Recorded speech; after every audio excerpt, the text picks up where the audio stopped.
नमस्कार. आज मार्गशीर्ष वद्य चतुर्दशी. संत तुकारामांचा एक अभंग आपण पाहणार आहोत. धर्म रक्षावयासाठी करणे आटी आम्हासी, वाचा बोलो वेदनीती करू संती केले ते. न वाणता स्थिती अंगी कर्म त्यागी लंडतो, तुका म्हणे अधम त्यासी भक्ती दुषी हरीची.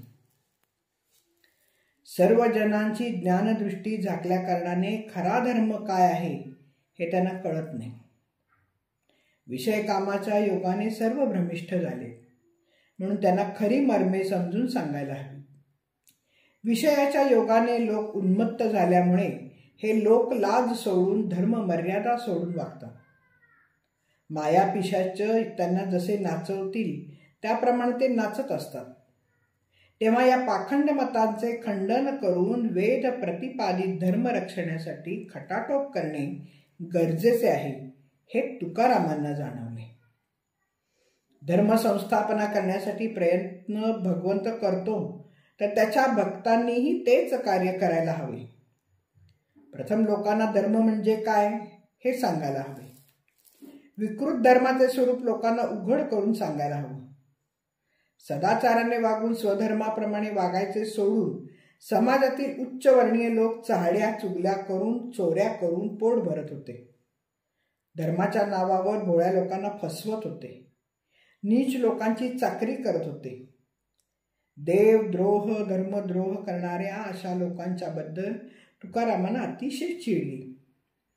पण स्वधर्माविषयी प्रेम आणि स्वसंस्कृतीविषयी संरक्षण भावना व्यक्त करणाऱ्या संतांबद्दल अनादर व्यक्त होत होता. संतांनाही मान हे त्यांना माहीत झाले होते, पण परकीय दुष्ट आक्रमक मुसलमान सत्ताधीशांना मात्र सन्मान देत होते.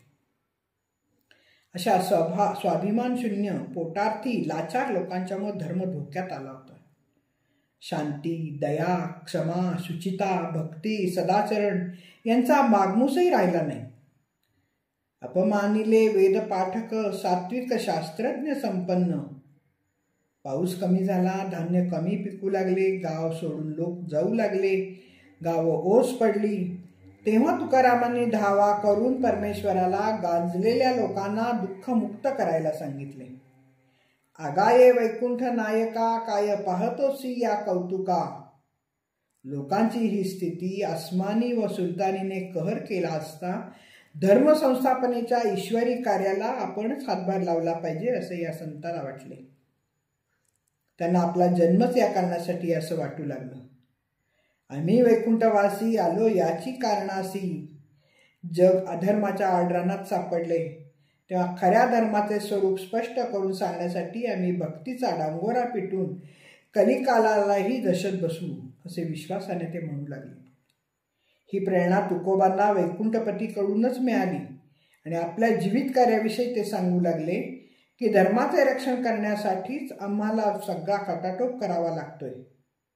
या ठिकाणी धर्म संस्थापनार्थाय संभवामी युगे युगे. ते म्हणतात, ब्रह्मस्थिती जोपर्यंत अंगात बांधली नाही तोपर्यंत आपले विहित कर्म टाळणे किंवा टाकणे हा केवळ पाखंडीपणा आहे. विहित कर्म करायलाच हवे, भक्ती करायलाच हवी. अशी भक्ती करणाऱ्याला दोष देणारा अधमच म्हटला पाहिजे. हा तुकारामांचा प्रसिद्ध अभंग त्यांची जीवनदृष्टी व्यक्त करतो. ईश्वरी कार्याकडे ओढा म्हणजे लोककार्यांविषयी आकर्षण या महत्त्वाच्या अभंगातील धर्म, वेदनीती, कर्म, हरीची भक्ती हे सर्व शब्द महत्त्वाचे आणि अर्थपूर्ण आहे. अभंगामध्ये त्यांच्या भक्तीचे स्वरूप जसे स्पष्ट झाले आहे तसेच लोकात प्रचलित अधर्म आणि परधर्माविषयीचे आकर्षण कमी करून धर्मरक्षणासाठी खटपट करणे त्यांनी महत्त्वाचे कार्य मानले. स्वधर्माच्या संरक्षणासाठी त्यांनी जीवाचा आटापिटा केल्याचे जाणवते. म्हणजे वेदांनी जी नीती सदाचरणाचा मार्ग सांगितला तोच त्यांनी इथे सांगितला आहे. सत्यामळनाथ स्वामी म्हणतात, सर्वत्र व्यापक जन्म क्षयातीत, झाले मूर्तिमंत ब्रह्मची की. धन्यवाद. मी वाचक सौभाग्यवती पल्लवी कुलकर्णी. नमस्कार.